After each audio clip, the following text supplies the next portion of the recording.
Hi all, I have an absolutely fascinating game to show you. Booot, that's with 3 O's, Booot, 6.3.1 against Leela. This is in the TSET Cup. So this is round 16, 2019. 30 minutes with a 5-second increment. The opening book given E4, C5, the Sicilian defense. And we have the Sicilian Dragon, a very, very exciting chess opening. Bishop E3 here, Bishop G7. So Leela playing with the black pieces. This is the end of the book, Bishop G7. Now Booot plays F3. We have castles, Queen D2, Knight C6, white castles, Queenside. This is still a very theoretical position. And now Leela chooses D5. We have Queen E1. This is one of the major alternatives in the position. From the point of view of human book moves and over the board chess. Another main variation here is E takes and knight takes, and I've even played with the black pieces here on numerous occasions. This is a very interesting exchange sack, by the way, and it's white kind of ignores that usually, and this is thought to be an evenish position. There's chances for both sides. So Queen E1 though. This is a very popular mainline move. We have E5, knight takes, B takes, E takes, knight takes, D5, bishop C4. Now bishop E6, king B1. Here, there's a stem game. Instead of king B1, knight E4 has been seen before in the game Caruana against Mamedov in 2012. Caruana managed to win that game eventually in 76 moves, so he got a good position and eventually managed to win it in 76 moves. The final position, okay, it was in the end game. So anyway, so we're in good company as far as over the board stem games, but here King B1 was played. This is still very, very good company. We're following still a Magnus Carlsen game, believe it or not, where Magnus Carlsen was white against British Grandmaster Garwin Jones, where Rook E8 was played, Knight E4, F5, Knight G5, hitting that bishop on E6, and the bishop goes back to C8. Now, my amusement, I found it amusing rather, that Queen D7, can you see what white plays on Queen D7? To my amusement. White has an interesting resource here based on D5. Can you guess, if I give you 5 seconds to pause the video, what would you play with white, which is clinically strong? Okay, Queen A5 would be possible, because the Queen's just left, given up the A5 square, and actually it's kind of useful to take that opportunity for that A5 to put more pressure on D5. So this is an awkward configuration for black, and in fact white could take off the defensive E6, and then this would be quite bad for black. So we see this strange looking retreat all the way back to C8, but the beauty of it is, funny enough, it does keep control of the A5 square. And in fact here, this is also really, really amusing.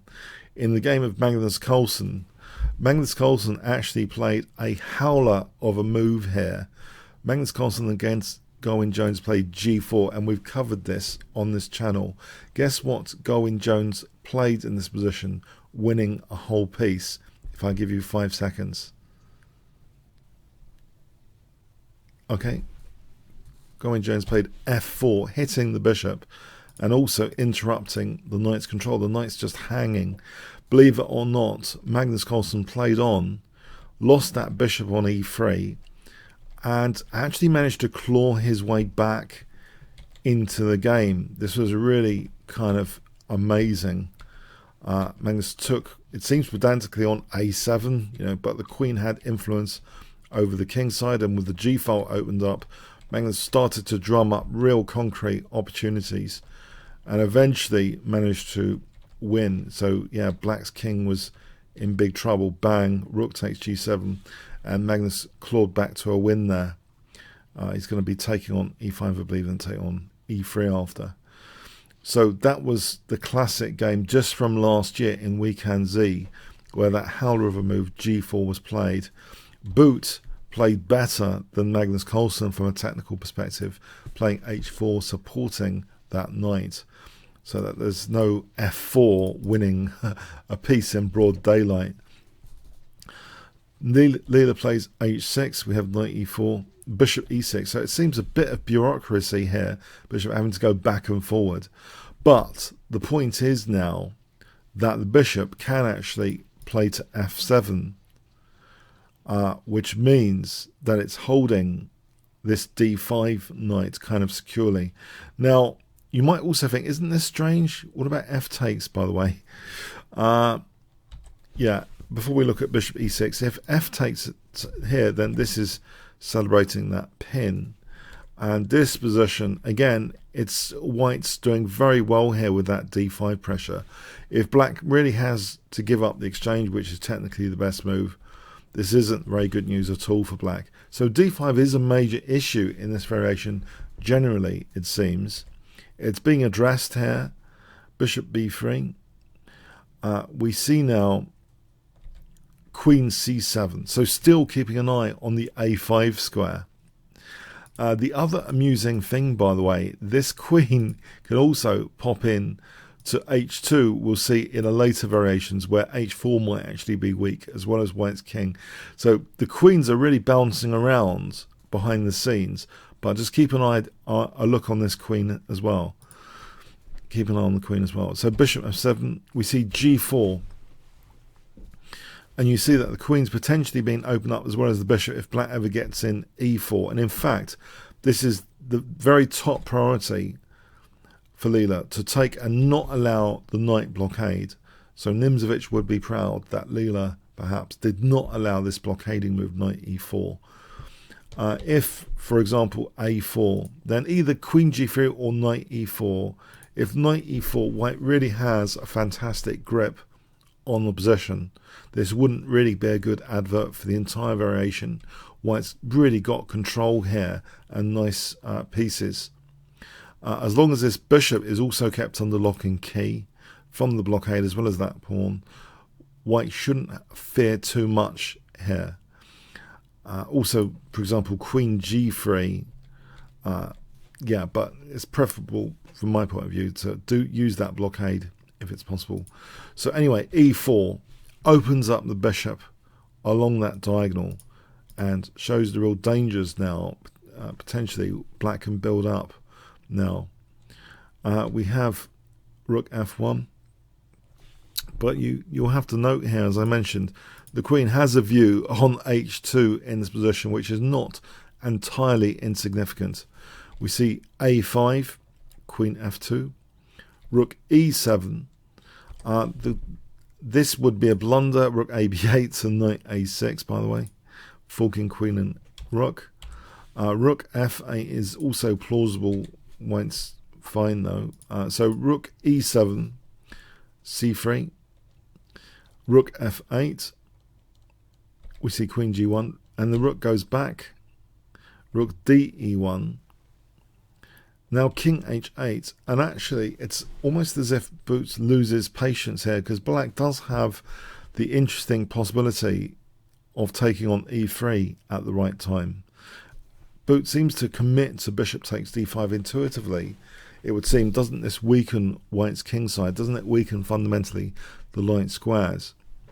If a move like G5, so this is quite a committal decision, so let's have a look at alternatives.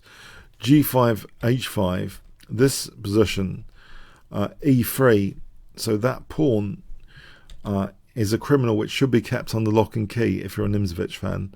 And if it isn't, we see that actually sometimes the E4 square can be used as a pivot for the rook to go to G4. So for example like this, and look at this, the queen also on this angle of the game is pointing at G1.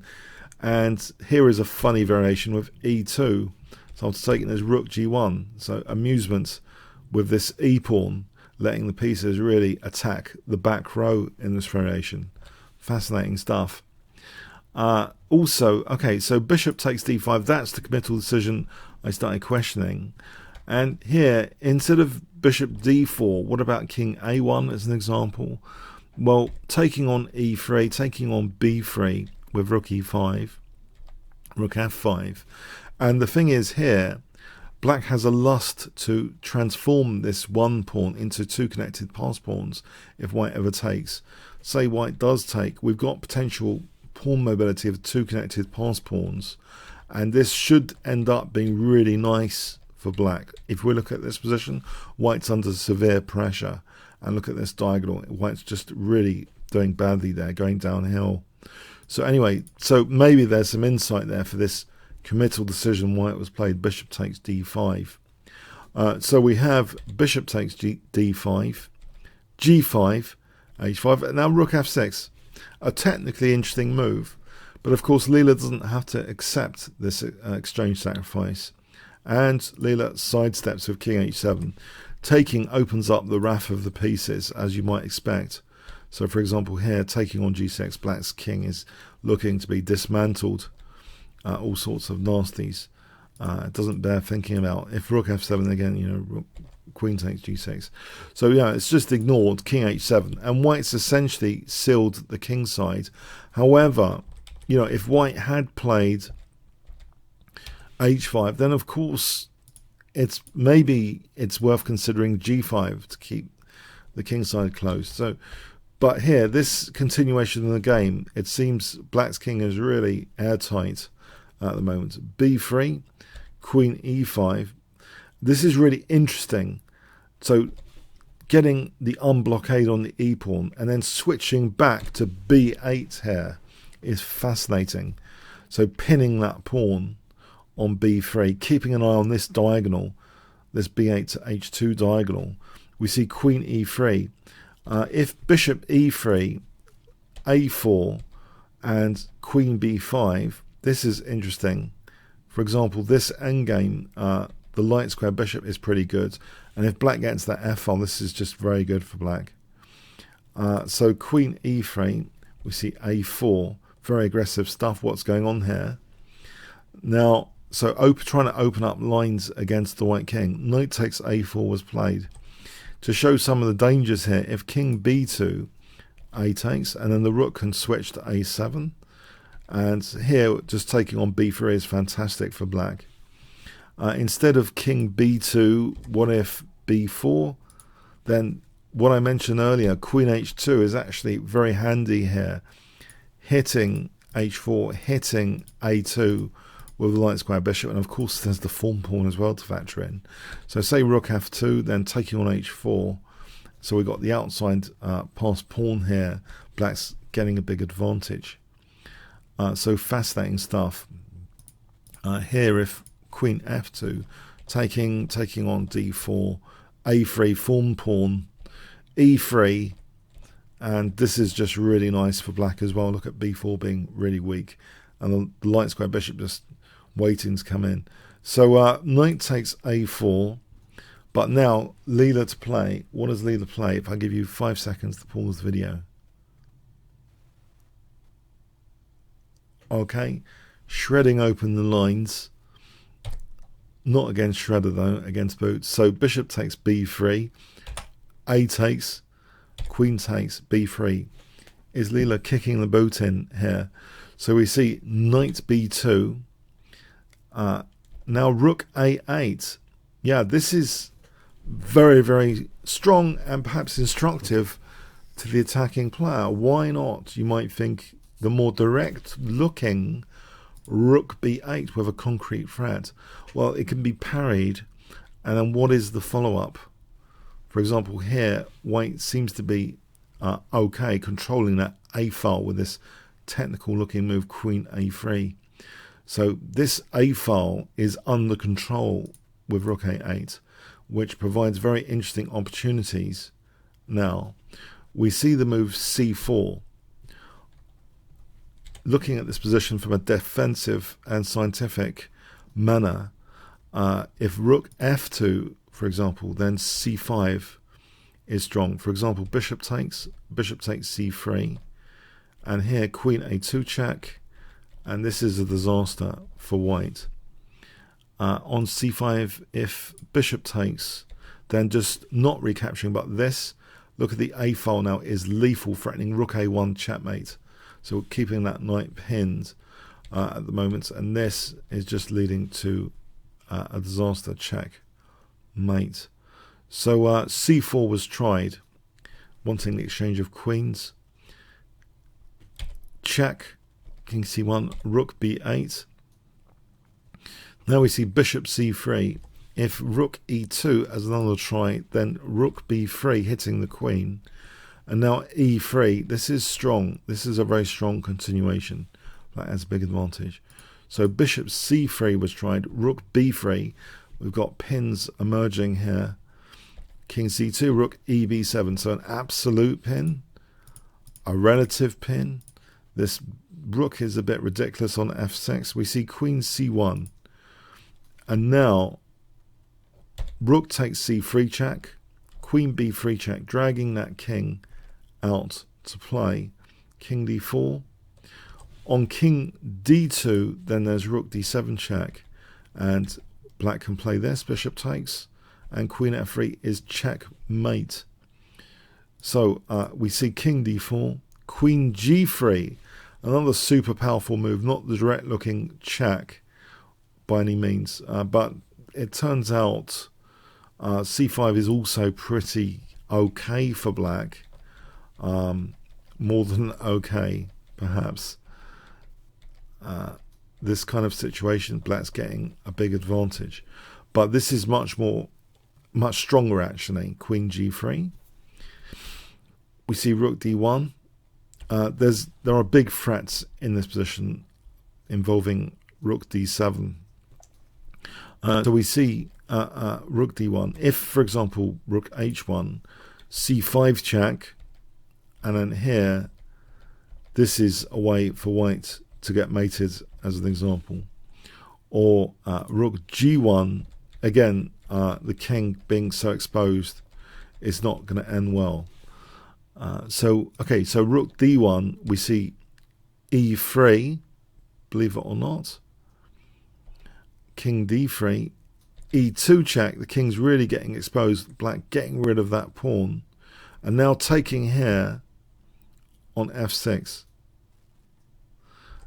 Also strong here is rook takes b2 check, with this continuation, queen g4 taking the queen. This is quite good for black because of the two connected passed pawns there, but this is even stronger, taking, and now taking here wins the queen. If the king step back, of course, then it's checkmate. So this wins the queen. Nice tactical sequence. f7, the game actually ended here. Both engines thought it was all over, basically more than 10 advantage. If it continued, queen e5 check. This is a continuation example where it's easy for black. The pawn's not going anywhere. So a crushing game by Leela on the black side of the Sicilian Dragon, following a really topical stem game. Booot even playing better than Magnus Carlsen from a technical point of view, not blundering a piece, and still losing to a horrible hack attack on the king side. What can you do? Leela's just too strong. Okay, I hope you enjoyed this game as much as me. I got a kick out of it. Kicking the boot in of Booot. So if you enjoyed the game video, then please click on the top left box, which should appear shortly, to become a member at chessworld.net. Play against other YouTubers.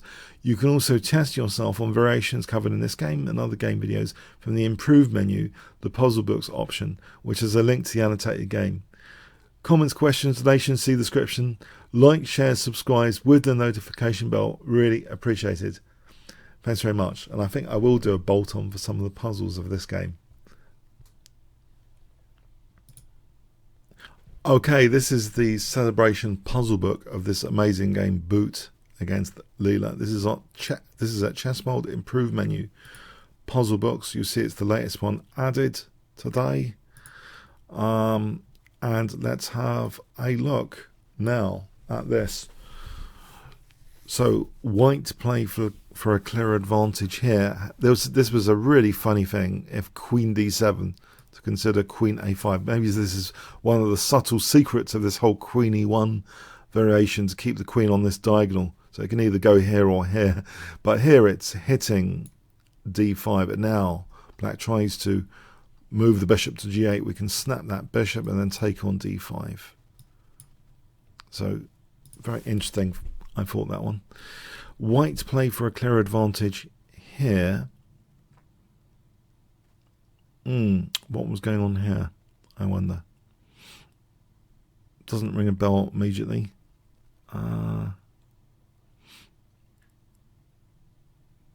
G5? I'll get a hint. Oh, just knight e4. Of course, the blockade, the positional blockade. It was a bit subtle. I think white's just in control in the position. Once the bishop is under lock and key, it's just the positional blockade. It's not a concrete solution, but white's just standing very well. I don't think white would have too many concerns here, as long as this bishop's shut out of the game. White to play for a clear advantage here. I think that's a weakness of the last move again, neglecting a6, so we can pounce into that one to win the exchange. Here, white to play for a clear advantage. This is just crashing through on that g file, isn't it? We can do all sorts here. We can play the check and then use the g file. So no way would that be accepted by Leela, that rook f6. Here, white to play for a clear edge again, just crashing through. Disaster variations for Leela there, potentially. Black to play for a clear advantage here. I thought this was a fun one with queen h2 check. Oh, hang on, was it here? Was it taking on first there? Ah, that's important, actually. Now check here. I'm missing the point. Hold on a sec.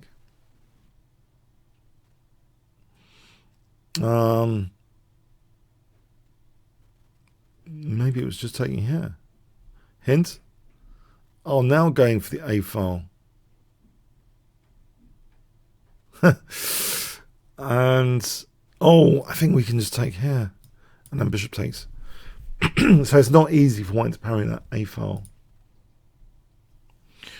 This one with b4, I think this is the one with queen h2. So because we're hitting a2 and h4. So this is good news. I think we could just play rook f8.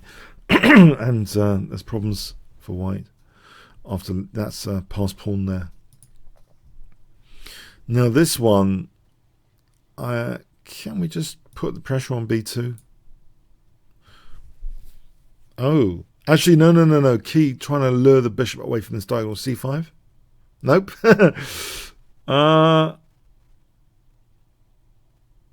This does require accuracy. Maybe rook b3, a key tempo gainer. And now, I wonder if it's... Yeah, it does require a lot of precision. Is it this one? c5? I'm guessing now. Hint, e3, e3. Okay.